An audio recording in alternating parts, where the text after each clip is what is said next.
Welcome to the business meeting for June 2014. Madam Secretary, please call the roll. Mr. Evans? Here. Mr. Hand? Here. Dr. Hartsfield? Ms. Manser? Here. Ms. Montero? Ms. Robinson? Mr. Rogers? Mr. West? And Mr. Heil? Here. Board members, we'd welcome any motion to excuse the absences of anyone that is permanently absent from this meeting, specifically Mr. Rogers, who made that request. So move. Been moved and seconded. Any discussion?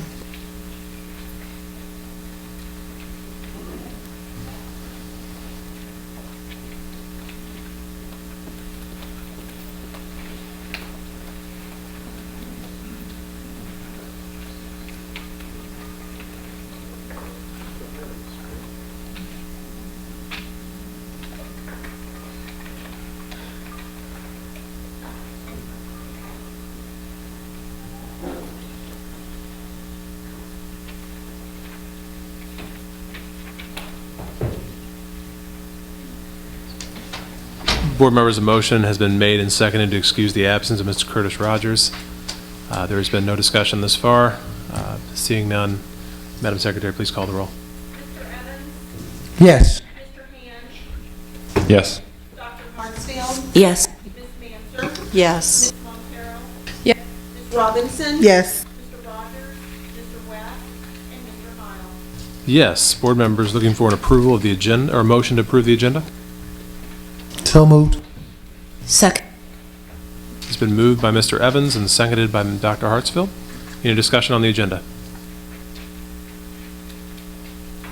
Seeing none, please call the roll. Mr. Evans? Yes. Mr. Hand? Yes. Dr. Hartsfield? Yes. Ms. Manser? Yes. Ms. Montero? Yes. Ms. Robinson? Yes. Mr. Rogers? Mr. West? And Mr. Heil? Yes, that brings us to public comment. For those who are here to share their thoughts with us tonight, welcome. Thank you for joining us. You have 3 minutes to speak. We ask that you keep your conversation cordial and keep yourself to the time limit, as we do have a very full agenda this evening. First up would be Jamaica Kendricks speaking on communication. Ms. Kendricks? Second up is Mr. Sonny Gibson. Mr. Gibson.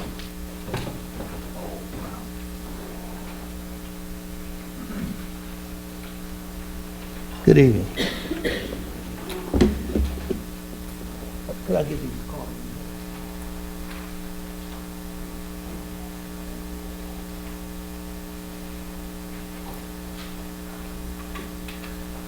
I appreciate this opportunity to speak with you concerning a book that I've just published, and the title of the book is The Early Kansas City Negro History from 1865.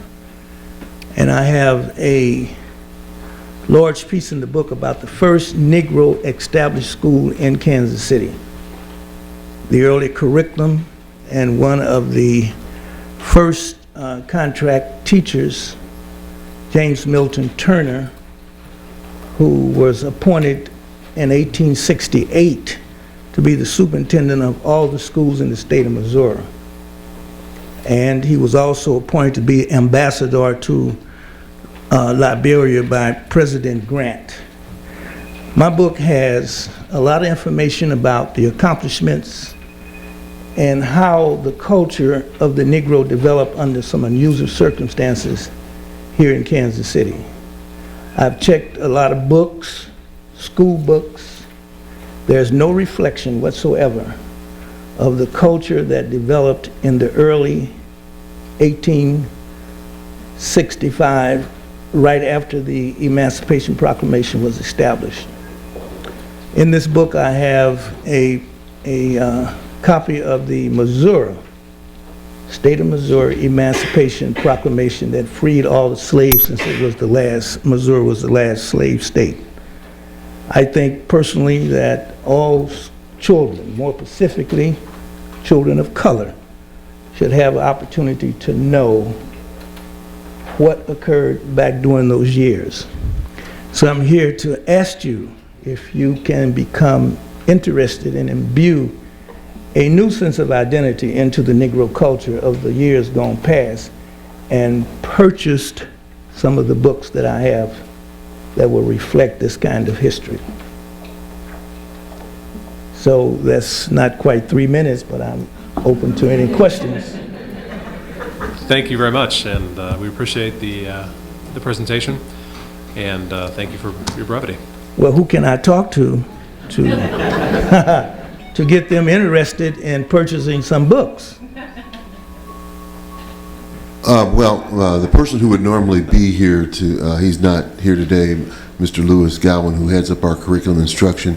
But if you would talk with Ms. Houston Stewart and and set up a time for us to sit down and talk, I'd be happy to talk with you and see how this works with our curriculum and our one-to-one initiative and other kinds of things.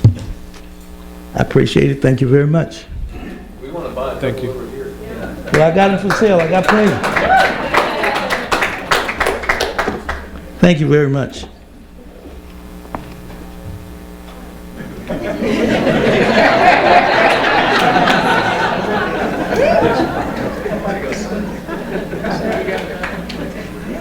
Next on our public comment is Ms. Bowen. Is Ms. Bowen here?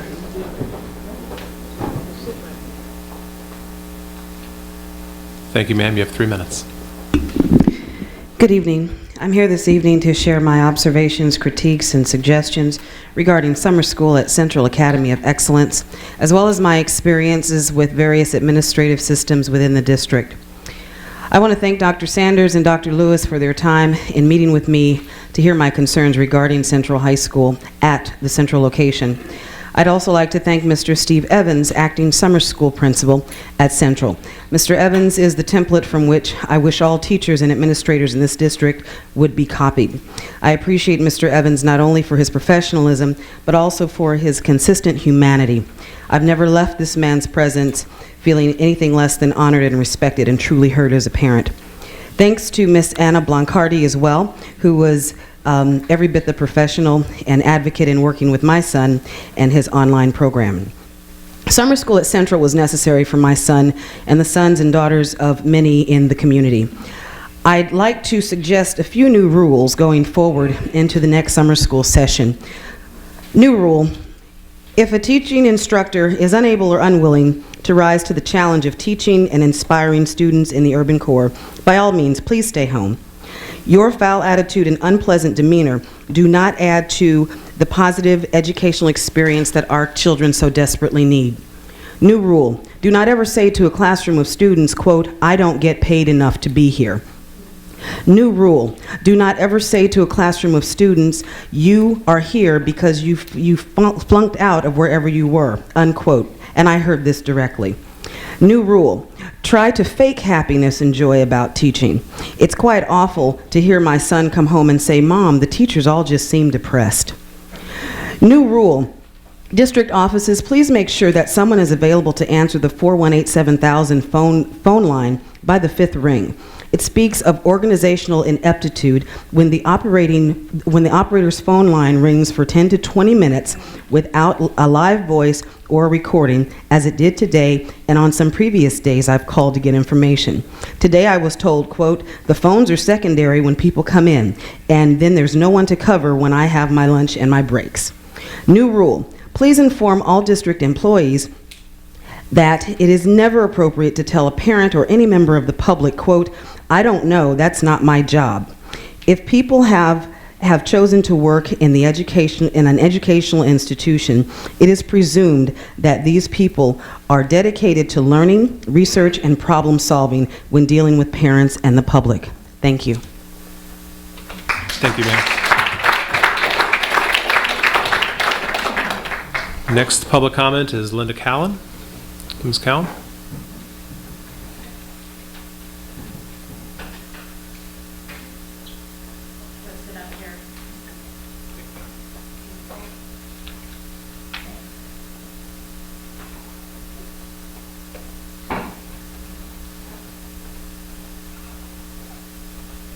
Here, I can share this.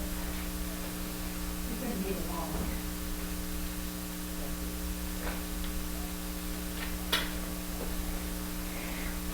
Good evening, and thank you for the opportunity to verbally express my support of the Fauch Brothers redevelopment proposal for the Switzer West Schools complex and the repurposing office's recommendation to enter into a sales contract with them.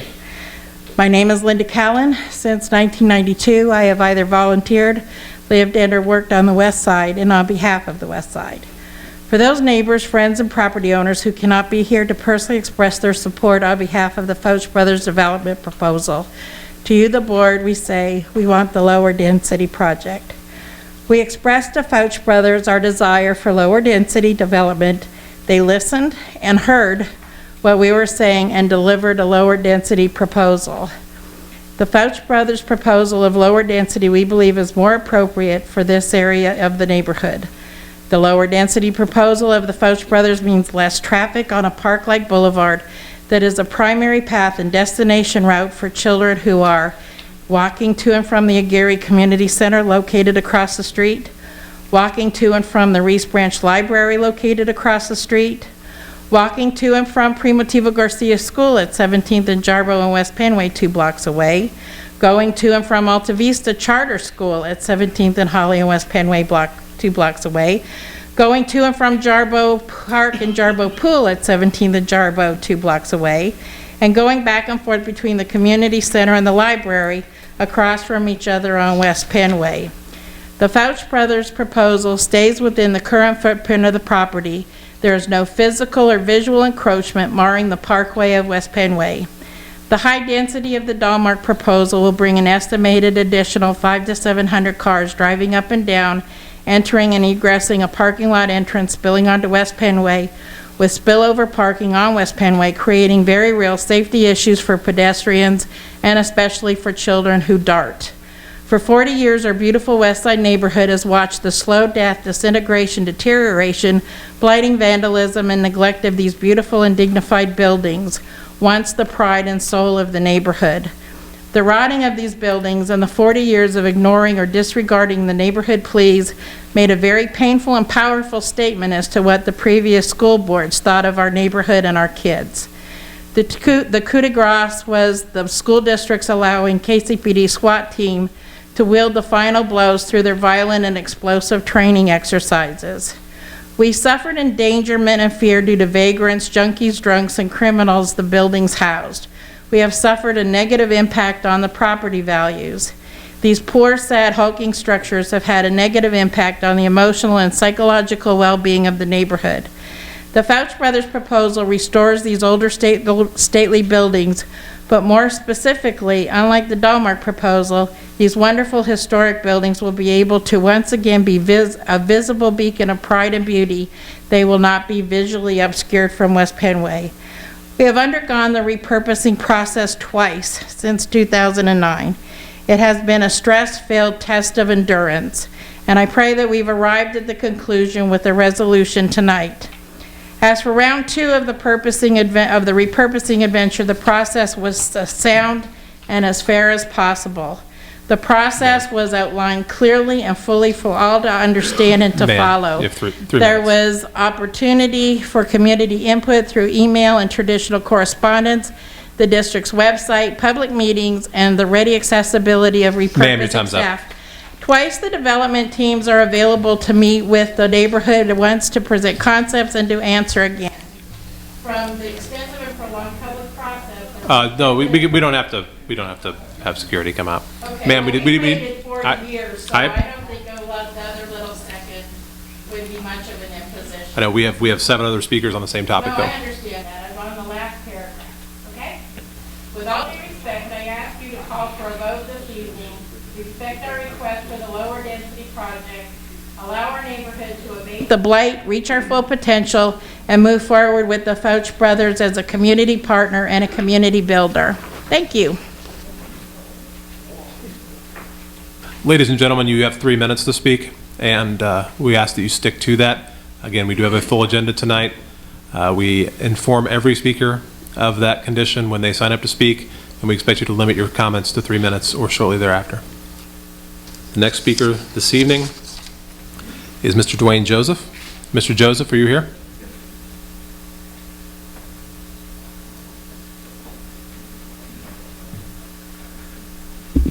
Good evening. I'm not going to be too long.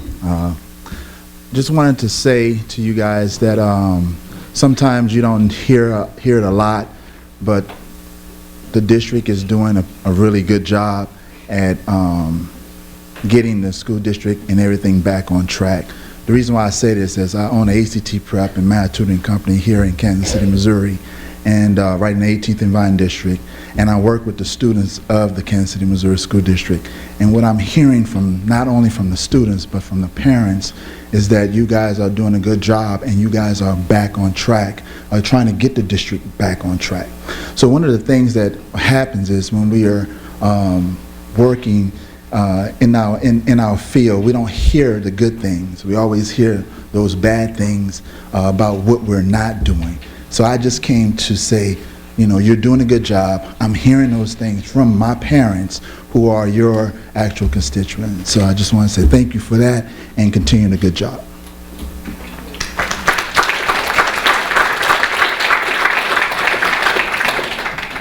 Thank you, sir. Next up is Miss Gloria Fisher. Ms. Fisher, you have 3 minutes.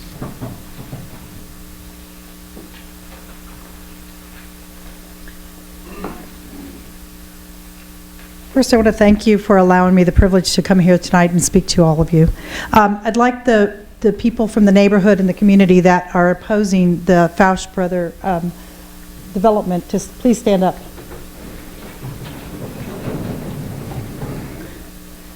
Thank you. I've been involved in this community to some degree my entire life. As I prepared my notes this evening, I asked myself, what could I say to you that would cause you to pause and cause you to ask, is the recommendation the right decision? Do I have enough information? Do I know enough about the 2 projects presented by staff? And do I know what the community has said and what it continues to say about the projects? Do I know enough to make this important decision set before me, or is there something that demands more time and more inquiries? So about a year ago, the news about Bancroft was coming out. It was released, and I met with Congressman Cleaver. He asked me if I'd seen the results of the project that Delmark and BNIM had put together for the community called Mannheim Neighborhood. After reviewing that project, I went to my board and said, could I go talk to Delmark and BNIM? Then the real work began. We started meeting every Friday at 8 o'clock. We had a team that we put together. We had neighborhood meeting after neighborhood meeting after neighborhood meeting, really calling out for what the community was saying, what the residents were saying, and what the other leaders of the community were saying. What we heard was that the community wanted a comprehensive approach. They wanted less surface parking. They wanted less traffic on Summit. They wanted gathering spaces, additional green spaces, and just places where the community could gather, really a holistic approach. Our team went to the city and talked to the city manager, to the mayor, to the county executive, to our congressman, and we asked what could we as the community do and what could we build into this project. With education, like you, at a priority, we talked with William Jewell College, who was Westside's natural partner, and then we reached out to UMKC, MCC College, and the public libraries. All of the colleges said, please continue these conversations. And in fact, William Jewell wrote a support letter. I recognize that I cannot claim to be unbiased with my opinion on both proposals, but please understand my family is deeply rooted in this neighborhood. For 41 years, Westside has remained doing good work, and I look forward to the day that the community finally will see West Switzer transformed from a space that it is today to something that we can be proud of in the community. But I still have questions about the proposed projects, and I still have concerns about the community. I'd like to offer all the support letters, and as you make your decision, if you would look at those. Thank you. Thank you.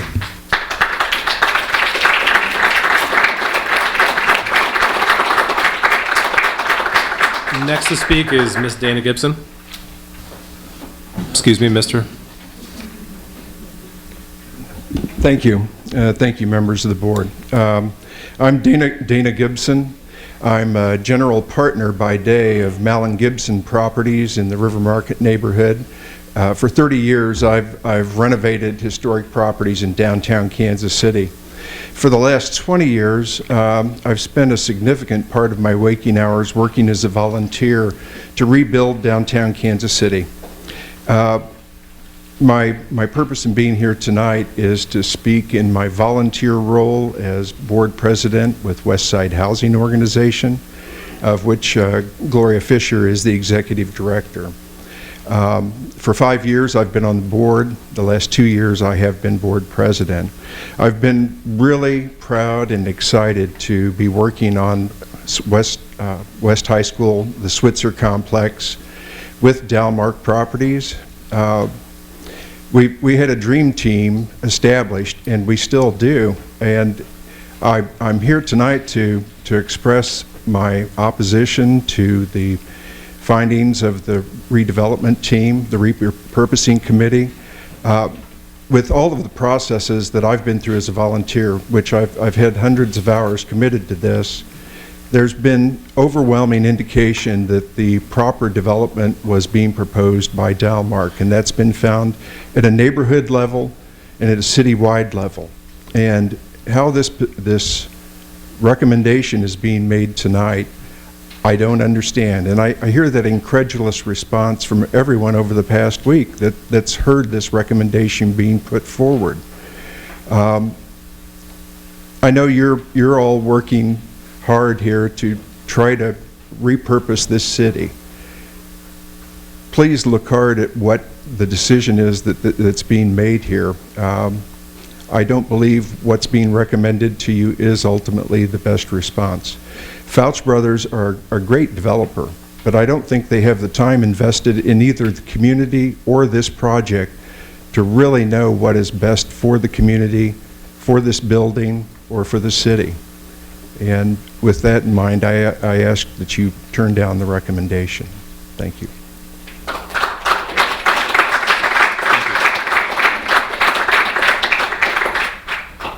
Mr. Adam Jones? I'm going to speak for Adam. You wanted me to, is that okay, or does he need to speak? Please, what are you speaking on? The same topic? Yeah, same topic. Please do. Okay. My name's John McDonald. I've been a West Side neighborhood, lived on the West Side and had my business there since the 80s. Boulevard Brewing Company, we employ about 145 people. I live up on 1625 Madison and have redone a lot of historic buildings in the neighborhood. And, you know, I've been going by West High School for 25 years, 30 years, and something needs to happen there.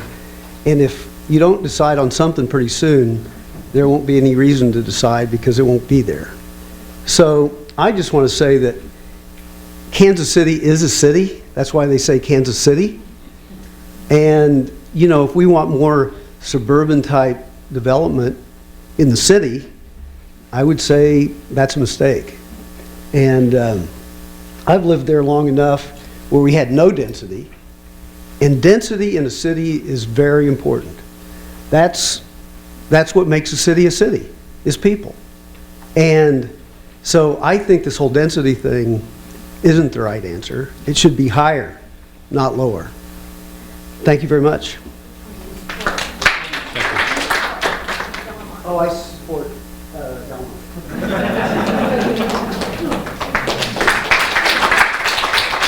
Next to speak, we have Mr. Ezekiel Amador. Welcome, sir. You have 3 minutes.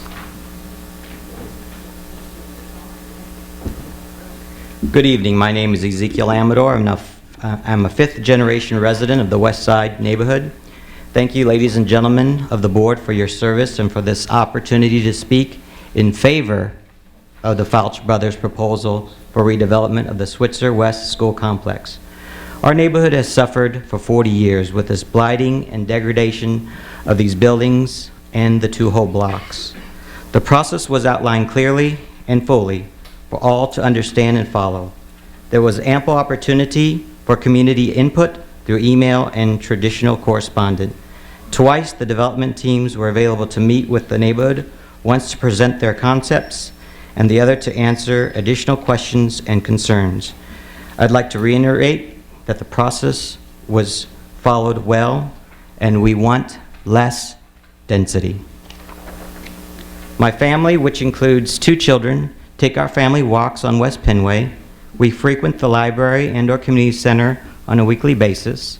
I'm a volunteer at events held on the lawn of the library and the community center.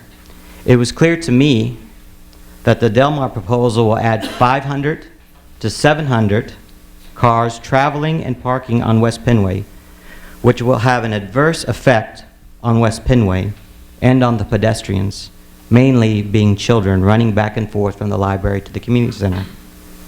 I don't just speak for myself, I speak for many others, neighbors, friends, family members, who enthusiastically support the lower density project submitted by the Fouch brothers.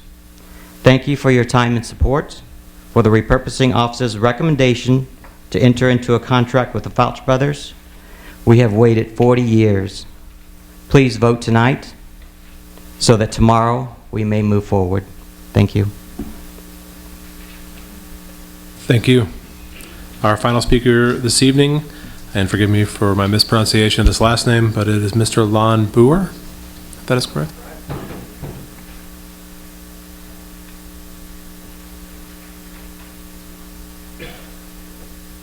Good evening.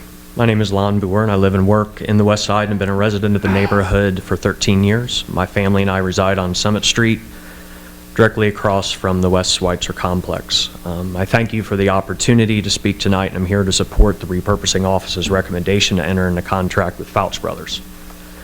With that being said, I'd like for anyone opposed to the Fouch brothers proposal who's been involved in the entire 5-year process to please stand up.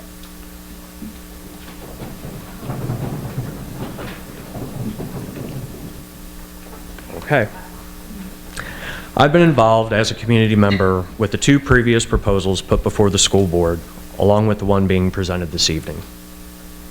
I've attended almost every meeting regarding the sale of the complex since 2009 and have passed on proposal information to my neighbors, many being longtime residents who could not attend the meetings or who did not receive email updates about the process.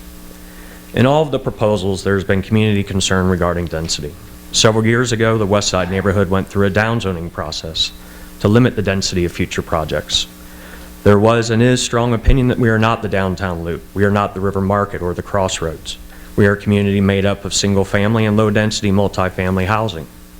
From what I've heard from community members throughout this 5-year process, the neighborhood would like to maintain that mix. The Fouch brothers' proposal put forth for consideration this evening looks to address that concern by proposing 87 living units, all located within the existing historic buildings. I feel that a redevelopment of this scale fits within the West Side neighborhood. I greatly appreciate the school board's due diligence in making sure the community has been heard regarding the repurposing of West Schweitzer, and in the spirit of promoting the well-being of the community and neighborhoods surrounding the district facilities, I hope that the proposal recommended this evening be approved. Thank you. That concludes our public comment. I do want to commend each of our speakers this evening, first and foremost, for coming out and sharing your opinion with us. I also want to commend each of you for the way you conducted yourselves, the manner of your thoughts, and for bringing these to our attention. I appreciate that, and on behalf of the board, thank you. Next on our agenda is an update on a foundation for the Kansas City Public Schools. We originally had planned to have 2 leaders from this foundation present.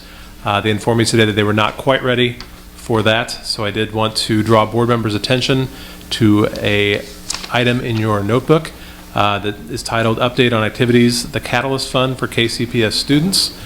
Please read that at your leisure. For those of you in the audience, that is uploaded also to board docs, and you should review that. And we look forward to a formal presentation in regards to this issue very soon as they are continuing to organize themselves. With that, Dr. Green, I will turn it over to you and your team. Thank you, Mr. Chairman, members of the board, members of the community, parents, and patrons. At this time, we will have 2 parts to our update to the board. as we always do, we want to keep the public informed of where we are financially, the overall stability and health of the financial matters with regard to the Kansas City Public Schools. Our Chief Financial Officer, Mr. Al Tunis, will come before the mic and give us a revenue expense update. Mr. Tunis. Thank you, Dr. Green, Mr. Heil, members of the board. We're getting close to the end of the fiscal year. It does end June 30th. The report that's in front of you will take us through the end of May. And I will tell you that I'm pleased that our projections and our budget are coming within line. Our cash flow is appropriate, and we look to maintain the same level of financial stability that we have in the past.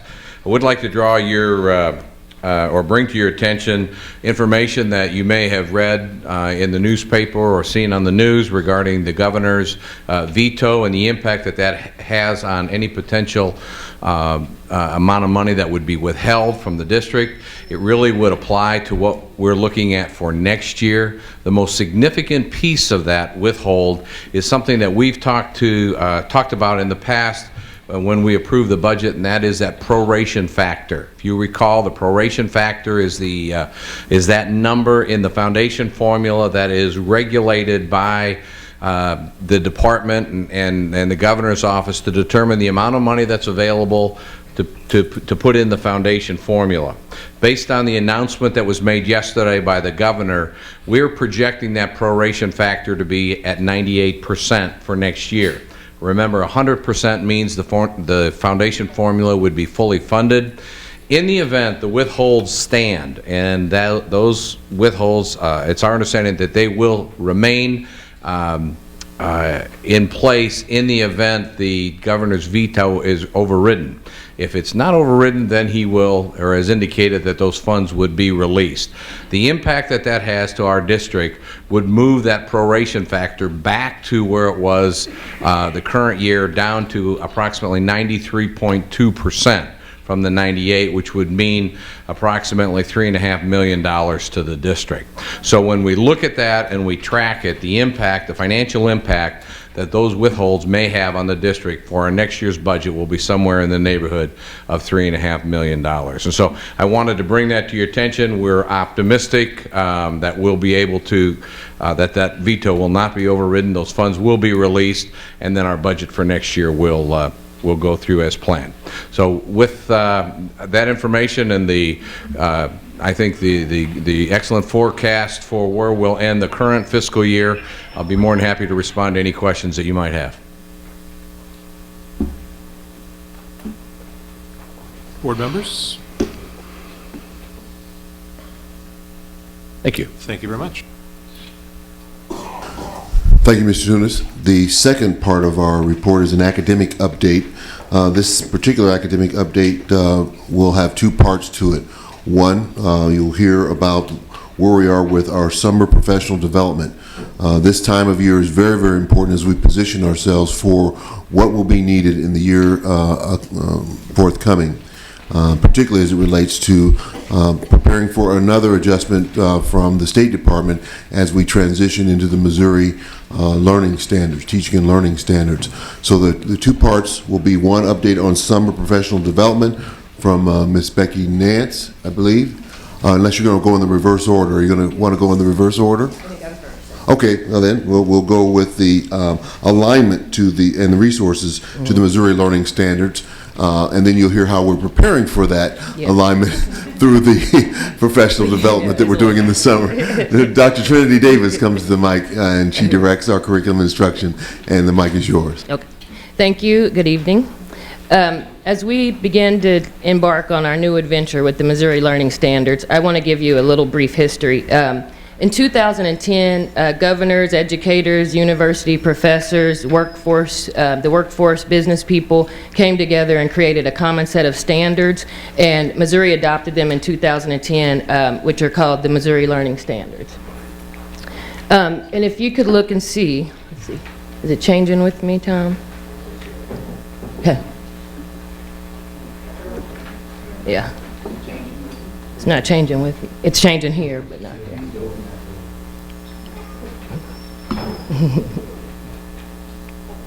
So just to give you an update, because of the fact that it's been pretty rocky lately as far as states withdrawing from actually doing what was originally called the Common Core standards, right now we have South Carolina, Indiana, and Oklahoma have withdrew from these standards, but we still have 43 states. There we go. 43 states, the District of Columbia, 4 territories, and the Department of Defense Education Activities have actually adopted the Common Core state standards. And once again, in Missouri, they're named the Missouri Learning Standards. Okay, there we go.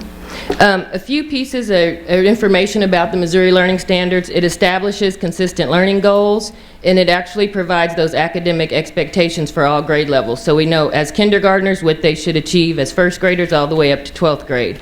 It's also real world. Real world relevancy really brings the real world into the classroom. And one of the best pieces, it aligns the K through 12 expectations with the workforce and the post-secondary education. This has been a missing piece over the years, that after 12th grade, what they are expected to know out in the workforce or college has been actually aligned together now.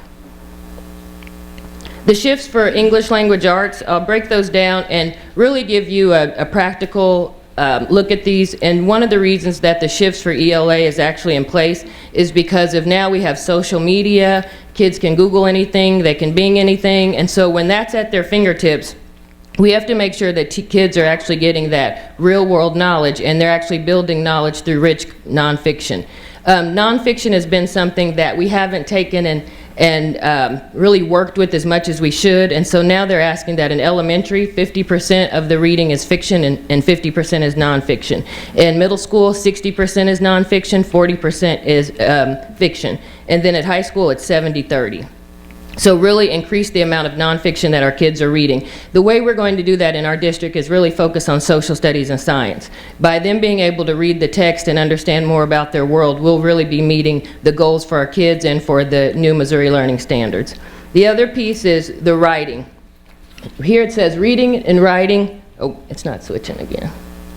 We're a step behind. You see, Tom?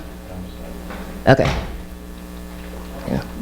Reading and writing and speaking has to be grounded in evidence from the text, and both literary and informational. And so this is going to be huge, because what we want kids to be able to do from this is have that argumentative literacy. And so kids are supposed to be able to definitely take a stance on something and have evidence of why they believe in that. And so this is one way to help bring rich and rigorous discussions to the classroom that's grounded in evidence. And so we can see, and I think a lot of kids know, what's out on social media isn't always real. What's on the internet isn't always fact. And so these are ways for them to make more informed decisions about what they're reading. Also, in the last one, this will be a big piece for us in the district, because kids are going to have regular practice with complex text and that academic language. And this means that even if the kid's a little below grade level, they're going to have to continue to read and read at their grade level text in order to engage in those rich conversations and build on that knowledge about their world through the science and social studies standards and those textbooks. And so this is going to be a big part, and it's going to be a big push for us as a district. For mathematics, the big shift, I'll talk about 3. The focus is very strong now, and it's so instead of working on 30 standards, the teacher may really focus in on 15. So it's not as big as it was before. The other piece is principals and teachers are going to have to really make sure that, and we have this in the curriculum, that it's linking across the major topics across the grade levels, that they're coherent. And then last, the rigor is going to be most important, that kids have conceptual understanding. The conceptual understanding is knowing why. 2 plus 2 is 4, and the procedural skills, knowing how, and then the fluency and making sure they're able to do it with automaticity when they're applying those skills. And so these are the major shifts for mathematics. So as a brief breakdown of the Common Core ELA, once again, it's becoming quite rigorous and more real world as far as what kids are supposed to be able to interpret and really comprehend. I think we'll pause there for questions. Board members, we'll do one round, if that'd be allowable. Mr. Evans. Dr. Davis, I'm just curious. Missouri I guess, relabeled or whatever to Common Core standards to Missouri standards? What is the difference? Nothing. They're 100% aligned. So every state had a choice to take out and make their own 15%, but Missouri Learning Standards, it's 100% aligned to Common Core standards. Thank you for the presentation. I was interested in the bullet point stated regular practice with complex text and academic language. Understanding that we have a major problem with literacy persons reading on grade level.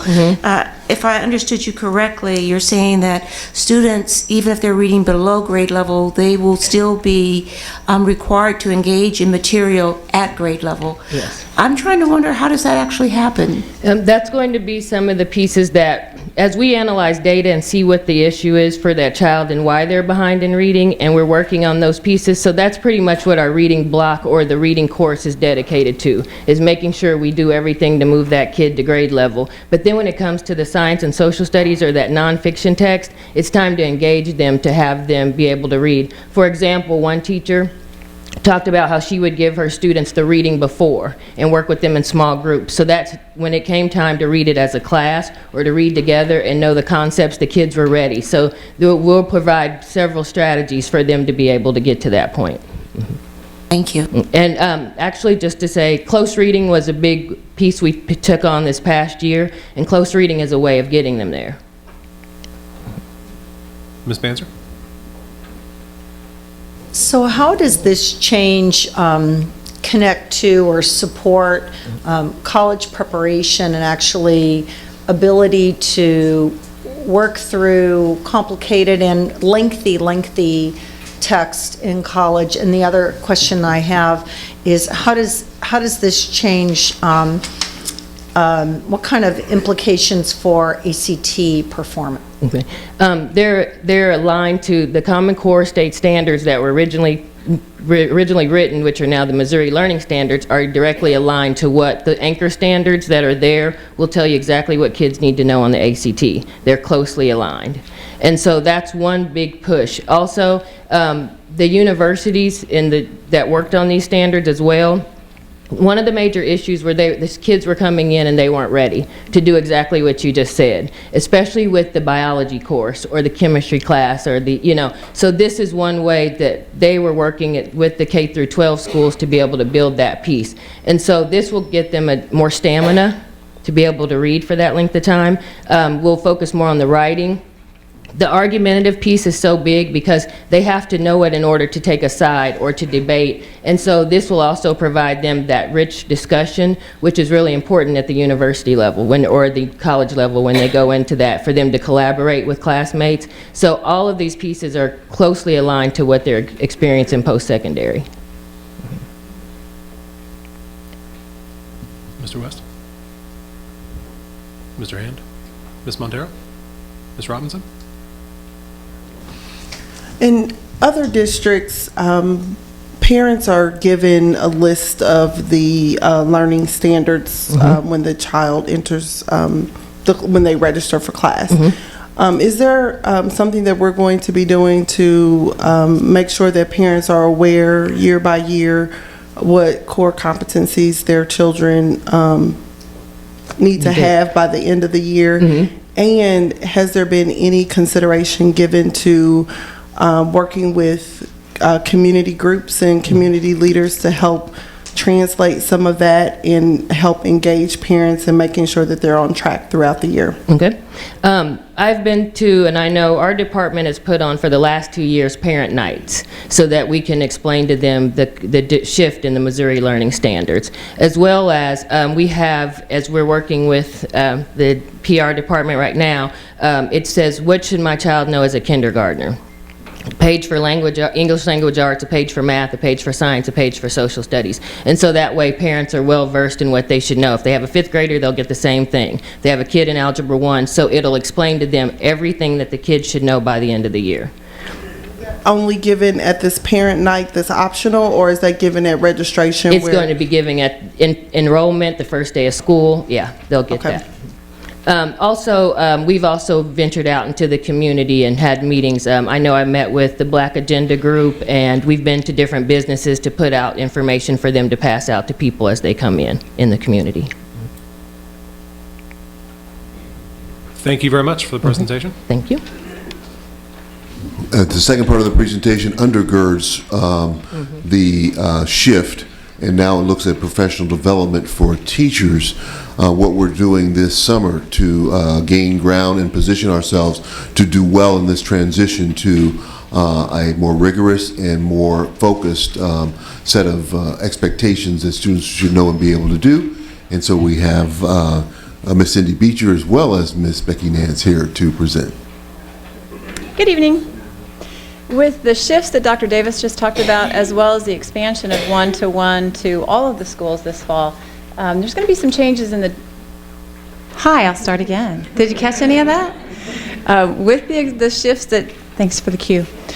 With the shifts that Dr. Davis just talked about that are in the Missouri Learning Standards, those are all going to show up in our curriculum with related assessments, related activities, tasks, instructional strategies. So with the shift that way, as well as the expansion of one-to-one to all of the schools, there's going to be changes in the teaching and learning that's taking place in those classrooms. One level of support we have for the teachers is instructional coaches. So in order to get ready for those shifts, we first brought the coaches in this summer and gave them 1 week already. That first week was on technology. We brought them in so that we could understand really deeply what is one-to-one going to look like and what kind of changes does that mean, and how can we help teachers navigate those changes this year. So we studied what's essential for starting to run a one-to-one classroom, what does the required management look like for one-to-one. We went through some of that, and then we dealt with the curriculum. What we really came down to is it's curriculum first. Help me out, Tom. Make me look better. Okay. So we really came down to, there's a lot of changes in technology that need to be made, but we really want to make sure we're anchoring all of our technology decisions inside a good curriculum. So the second week that we're planning is the one coming up in the last week of August, or last week of July, and that will focus on the curriculum, making sure the coaches are up to speed on the changes in the curriculum, especially the Missouri Learning Standards and the assessments that help students track their progress toward those learning standards, and then also what the district wants to focus on. The district, under Dr. Davis's direction, has some very clear and coherent things we want to be focusing on this year in classrooms, and coaches need to be up to speed on that first. And with that, I'll turn it over to Becky, and she'll tell you what teachers are getting. Okay, so as Cindy was saying, we are offering several opportunities for professional development this summer for our teachers and teacher leaders.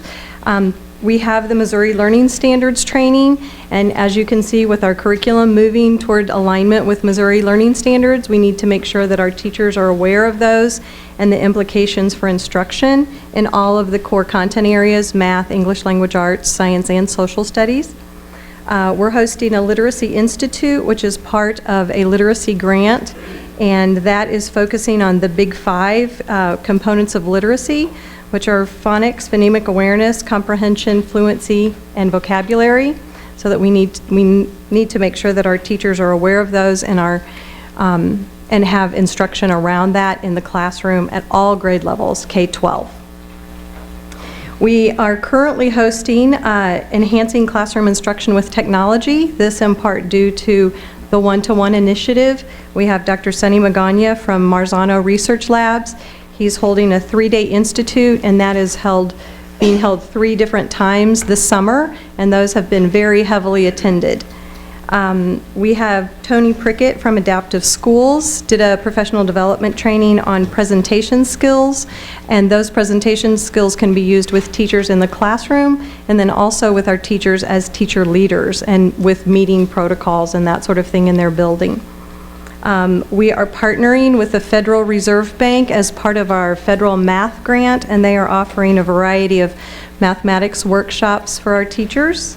And then we also have PSYOP training, and that is in conjunction with our Language Services Department. They have a grant, and they are partnering with Webster University to get many of our teachers trained in the PSYOP, with PSYOP certification, and offering graduate graduate credit for that also.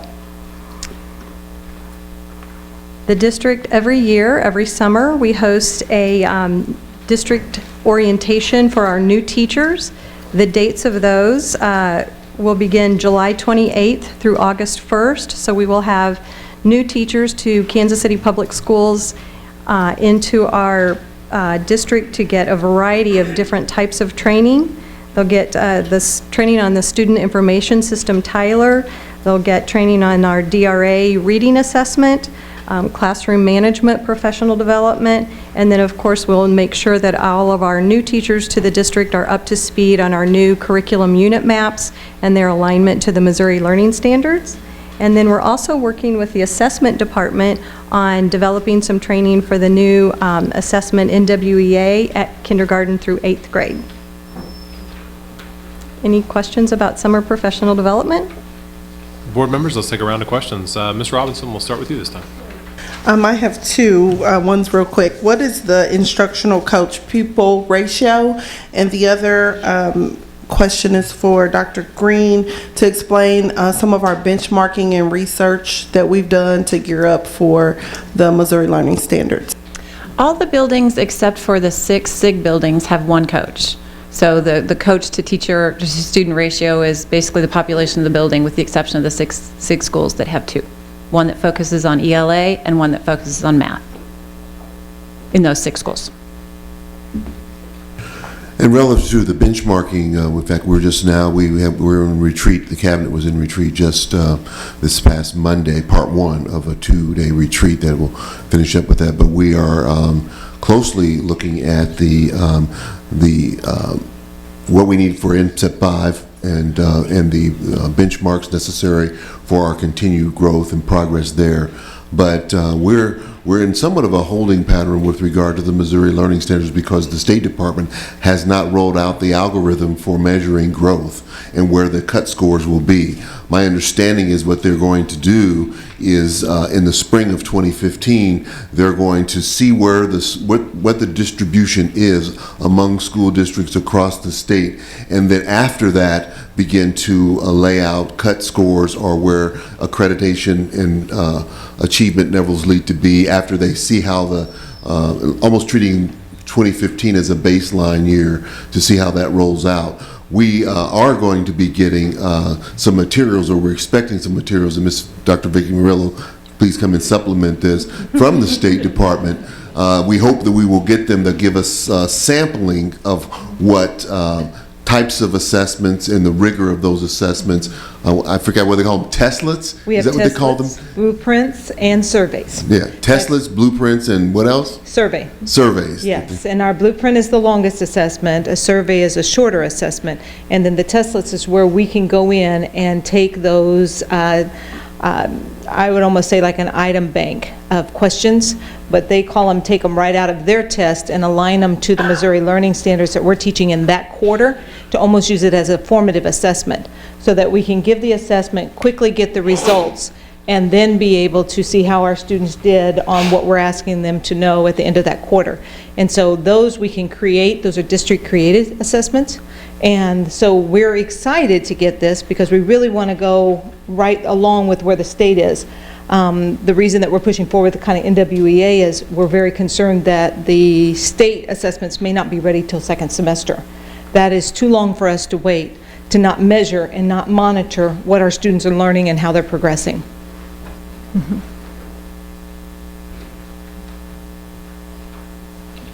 Ms. Montero? Mr. Hand? Mr. West? Ms. Manzer? So, you know, it's kind of amazing to me. We're trying to adapt learning standards, and we've also got this sort of massive technology rollout and the one-to-one initiative, and it seems like a whole lot to grapple with, and clearly you're working on that. Can you say a little bit more about how you're really preparing teaching staff for that classroom instruction with technology? We do. We think, I'm sorry, do you want to go first? Let me start with what the coaches are talking about, and then pass it off to the teacher partner. The coaches are working on, first of all, kind of a 3-level approach. first is the curriculum. So do the teachers understand the curriculum? Do you understand the unit and what are these new learning targets that are inside it? So once that's firm, then looking at what digital resources we already have. So you're already familiar with that. The only difference now is that every student has a computer all the time. They've had access to computers and cards. Sometimes the teachers had a presentation stand. So the difference now is every student has a computer. Sometimes that instruction looks like it did last year, but with the addition of now when I send you to a station or to independent work, now you've got an assignment. So the core instruction that comes out of the curriculum unit has to be understood first.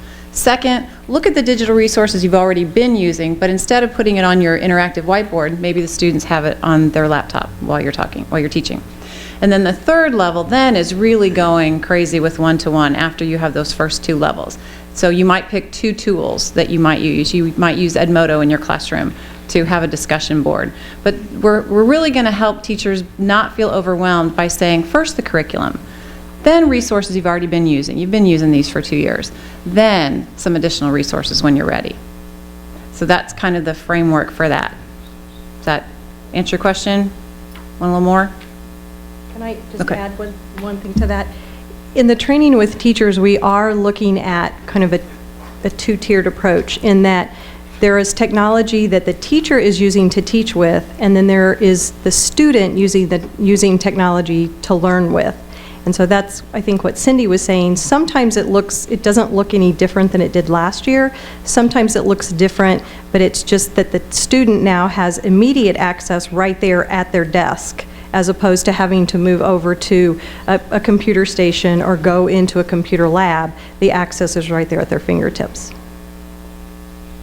Just to add to that, I mean, part of the dynamic that we're working with here is that in this spring, the assessment's online. So helping our students to get very comfortable with and facile with, point, click, drag, drop, those kinds of things and in a time-sensitive situation in some cases. That's another kind of dynamic that's feeding into this, and the movement toward getting technology in the classroom is to make sure that they're ready for the spring when the assessment is online. Yes, ma'am. So I don't know if this is a question or a comment, but as someone whose child was in a school that had one-to-one and didn't know what Edmodo was, thought it was a character on a cartoon until January, the parent engagement, parent education piece is really, really essential. And so I realize I'm not framing this as a question. It's mostly an encouragement, having lived through that implementation last year. Yeah, definitely. Well, that was my question. I had the opportunity to look at the curriculum, and I'm understanding how you're trying to prepare the student and professional development for the teachers. But as Patty stated, another crucial component is the parent, volunteer, or community partner that is seeking to also work with it. And I'm wondering, do you have an intentional coaching development plan to allow this important component to also grasp how do they work with it, and then how do we monitor their engagement? Go ahead. I think that our department and the technology department is going to have to work very closely with our parent community center to make sure that that we do include parents in that, and that they're part of that professional development.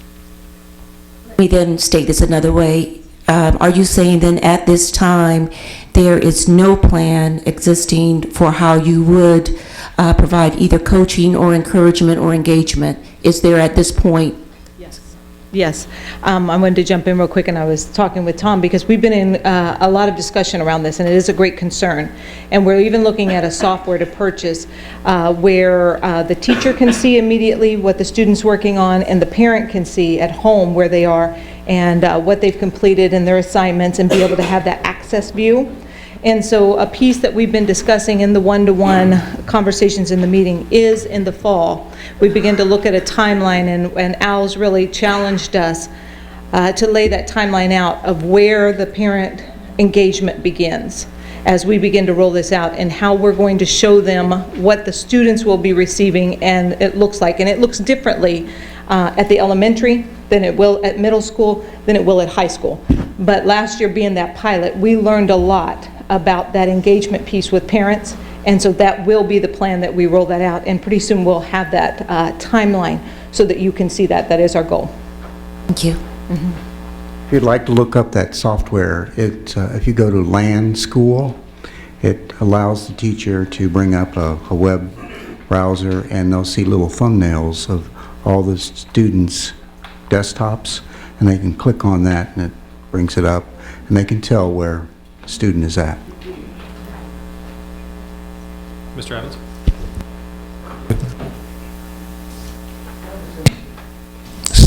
The conversation centers around technology, which is good.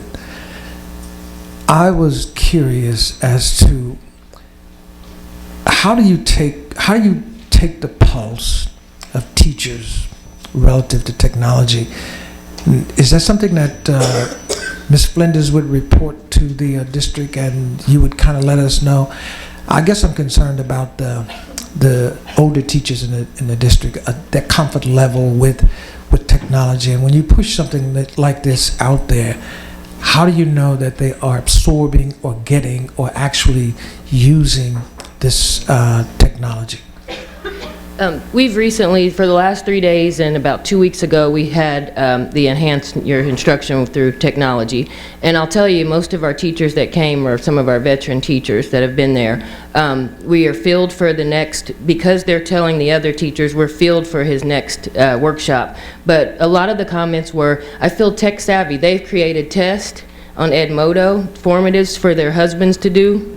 And they've, I mean, really, they've taken this all a step further. And so I was truly amazed at the things they were able to do. So at a point where there were some things that I had to come in so they can show me how to do, you know. So they've really taken, but now we're looking at what is the expectation of all of these things that are there for them to be using. And so right now I feel like if we take a small bite each quarter, I think our teachers will be there, but try not to overwhelm them, but get some of the use out of it. Right now, they're really excited. We have one more day tomorrow, and they're really excited about the things they can do to engage their students. So, I know. The reason I ask, yesteryear, the order of the day for a teacher was to open a book, and now it is to turn on a computer. And I just want to make sure that our teachers experience a certain amount of comfort with technology. Well, if I could just tell you a little bit about my piece of the world, my piece of the pie, but that's a lot of what we talked about last week as coaches. First, we gave, each building was given a needs assessment this fall, and so our department has the results and is working toward finding out what do teachers want to know more about and feel they're going to need more to know about. But then secondly, that is kind of what that's why the coach's role shifted a little bit to be really about technology integration, not trying to make one size fits all for all teachers, but taking each teacher where they are and encouraging them to try the next thing, try the next thing, try the next thing. And so I think it's a patient approach that the coaches have a good plan. I'm going to do a needs assessment at my building, and then I'm going to help each teacher identify what the thing that they want to try first is. So I think it's a low-key, very supportive approach that the coaches are planning on taking on that.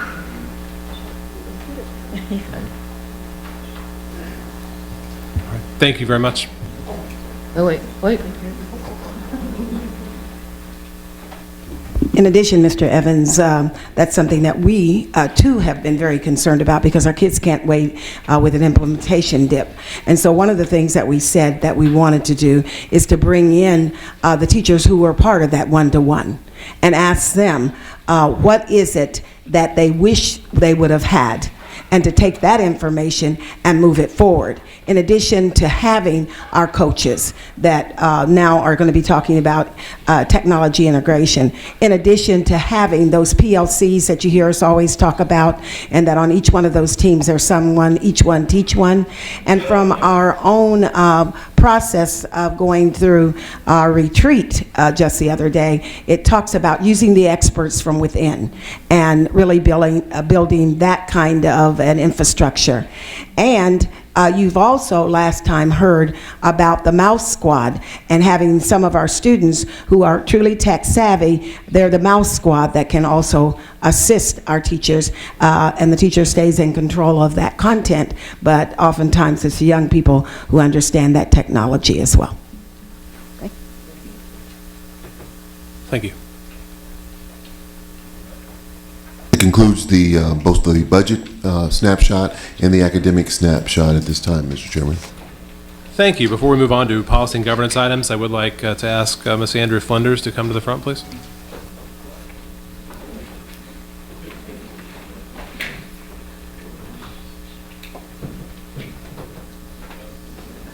I did want to take a moment just to publicly acknowledge you and announce that we have recently upstairs just ratified a new agreement for your body and voted for it. So and don't leave, ma'am, don't leave. I wanted to give the superintendent a chance to offer any thoughts he may have. Yes, I just want to take the time to publicly and personally commend and express my appreciation for the collaborative spirit in which you've approached this and you've led this in collaboration with our team. I think it's just tremendous, and I just wanted to say thank you and job well done.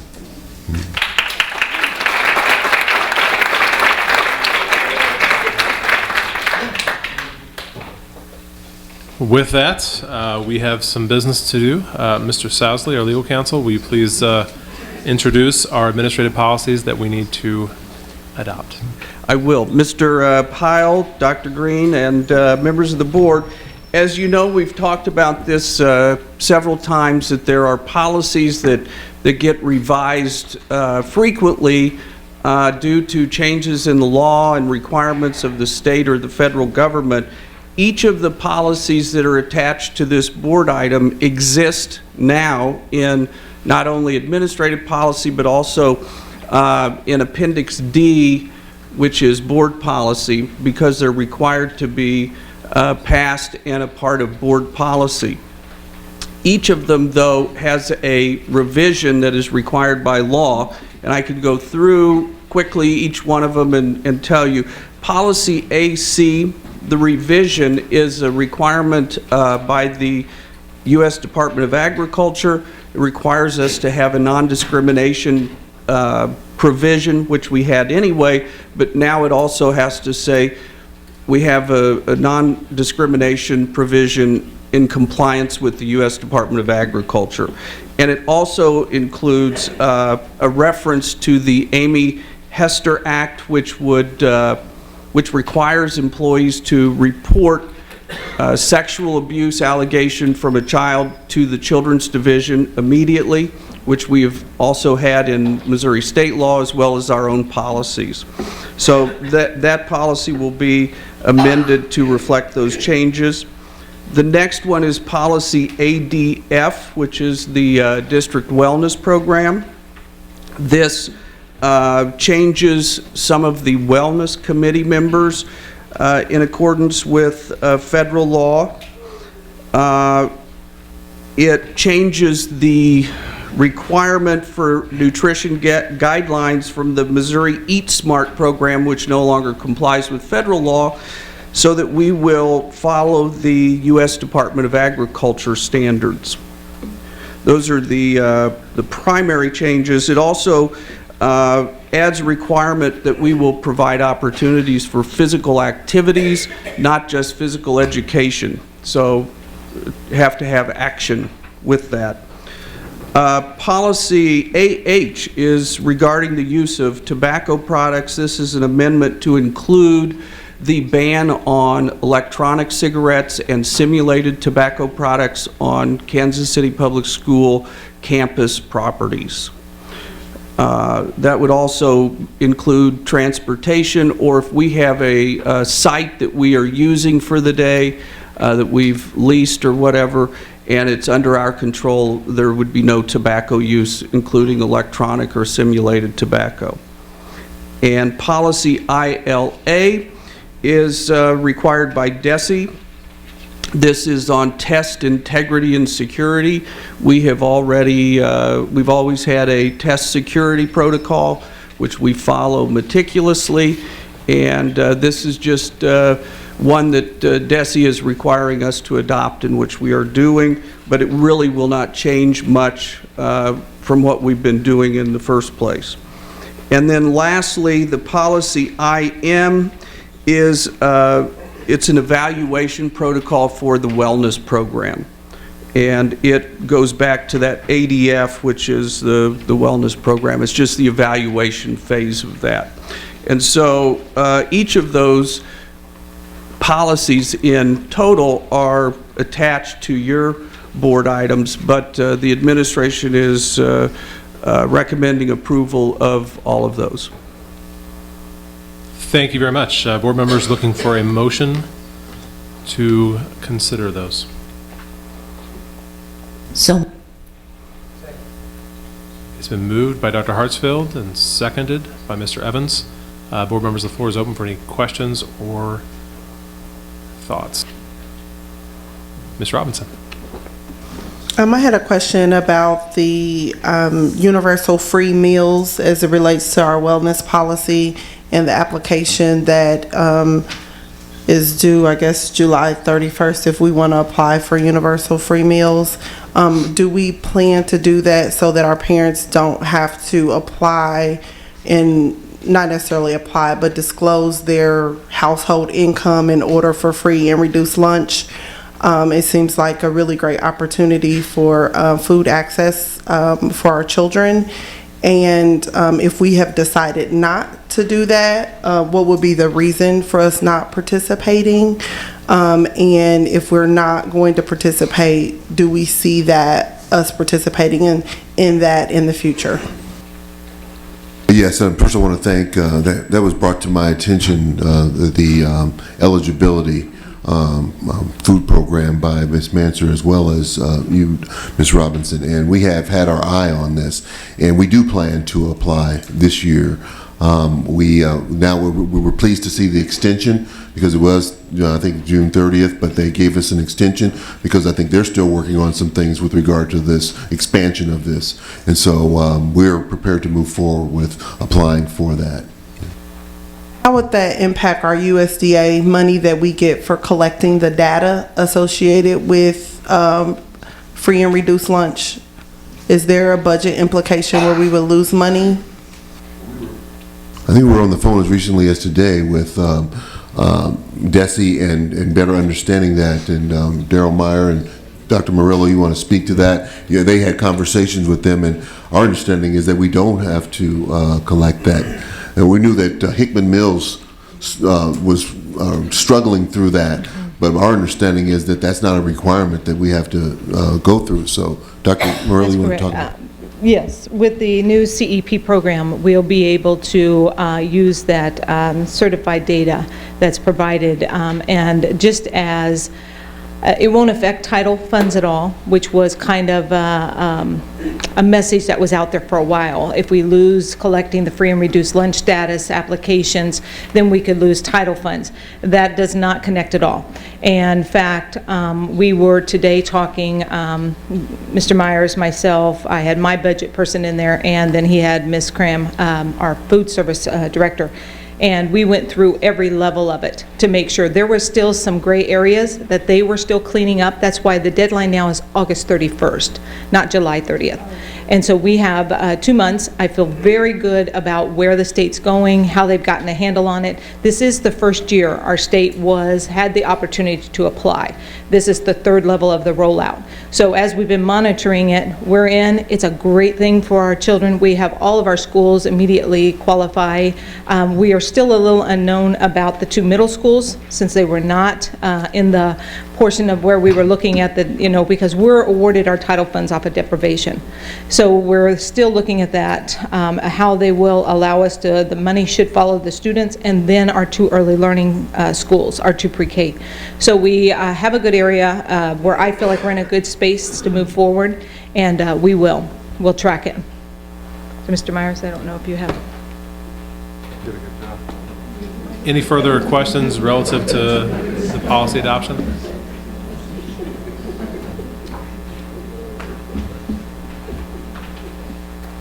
All right, Madam Secretary, please call the roll. Mr. Evans? Yes. Mr. Hand? Yes. Dr. Hartsfield? Yes. Ms. Mansur? Yes. Ms. Montero? Yes. Ms. Robinson? Yes. Mr. Rogers? Mr. West? And Mr. Heil? Yes, that takes us to our regular business agenda. Board members, the floor is open for motions listed in the regular business agenda. Move to approve item 014S006235. Second. It's been moved and seconded. Any discussion? Madam Secretary, please call the roll. Mr. Evans? Yes. Mr. Hand? Yes. Dr. Hartsfield? Yes. Ms. Mansur? Yes. Ms. Montero? Yes. Ms. Robinson? Yes. Mr. Rogers? Mr. West? And Mr. Heil? Yes.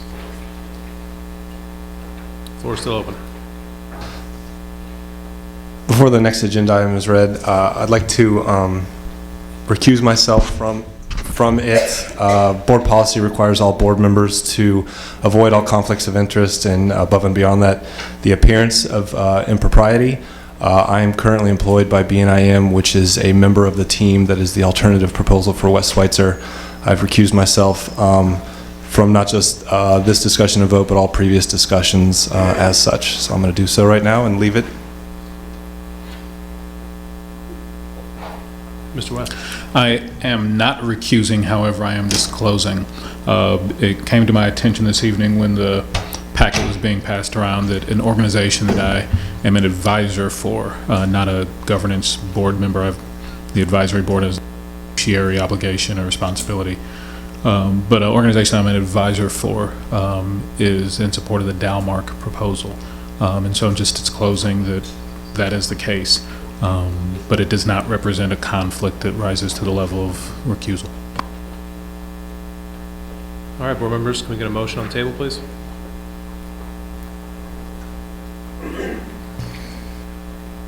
I'll motion to approve the sale of Westport Swissers 0214S006241. Second. The item has been moved and seconded. As a reminder, board members, by state law, this takes 6 votes to action on. The floor is open for any comments or conversation. Ms. Montero. I just want to take the moment and thank the residents that I live in, the neighborhood that I live in, for participating on both ends and really getting out there to voice their opinions and their passion. And I really appreciate that because I sat in on the school district's presentations when they had that. So I really appreciate everybody from the neighborhood coming out to engage with the district.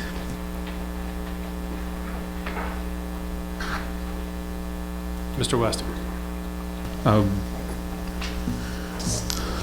So with this repurposing process, what we do is we go out into the community, we engage, and we try to figure out what the community's wishes are. I'm personally not a huge fan of the Fouch project. I actually prefer the Dalmark one, largely because I think it does more clearly honor the design and intention, of the community, and it's obviously it is in the district's self-interest to approve a more dense project because it returns greater revenues with which we can do greater things for scholars. I will be voting in favor of this item, however, because by design, I don't really get a vote. The way we set up the repurposing process is that we listen to the community, and the community comes back and says, this is what we want. It would have been in the district's best interest to sell Bingham to Walmart, but we walked away for millions of dollars because that's what the community said to do. And having not heard information to countermand it, I have no reason not to trust the work of the repurposing department when they suggest that by a significant margin, in some cases nearly 2 to 1, that the community is in favor of this. And so while I question the community's judgment on this, I do not question the intention of their voice, and I'll honor it.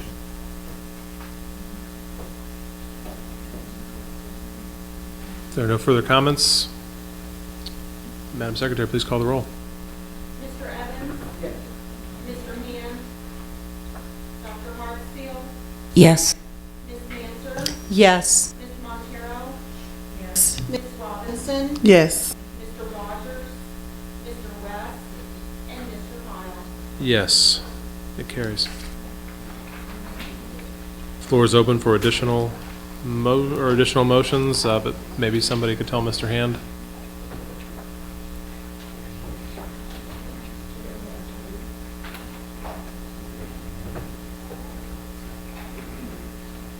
Move approval of items 014S006-249 through 014S006-269.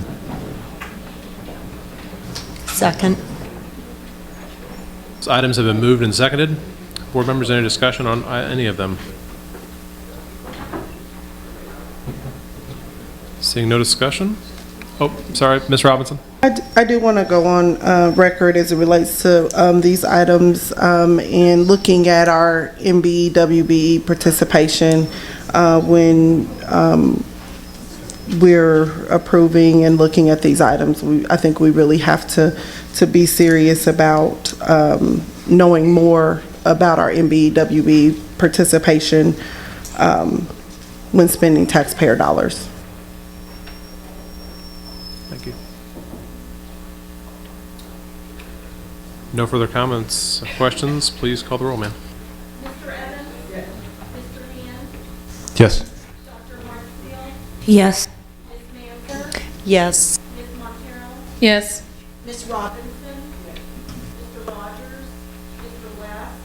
And Mr. Pyle? Yes. Floor is still open for motions with 2 left. Move approval of item 014S006-272. Second. Motion has been moved and seconded. Any discussion, board members, or any comments? Point of information, this item requires 6 votes. Thank you. Yes, it does. All right. Please call the roll. Mr. Evans? Yes. Mr. Hand? Yes. Dr. Hartsfield? Yes. Ms. Mansur? Yes. Ms. Montero? Yes. Ms. Robinson? Yes. Mr. Rogers? Mr. West? And Mr. Pyle? Yes. We have 1 item left on the regular business agenda.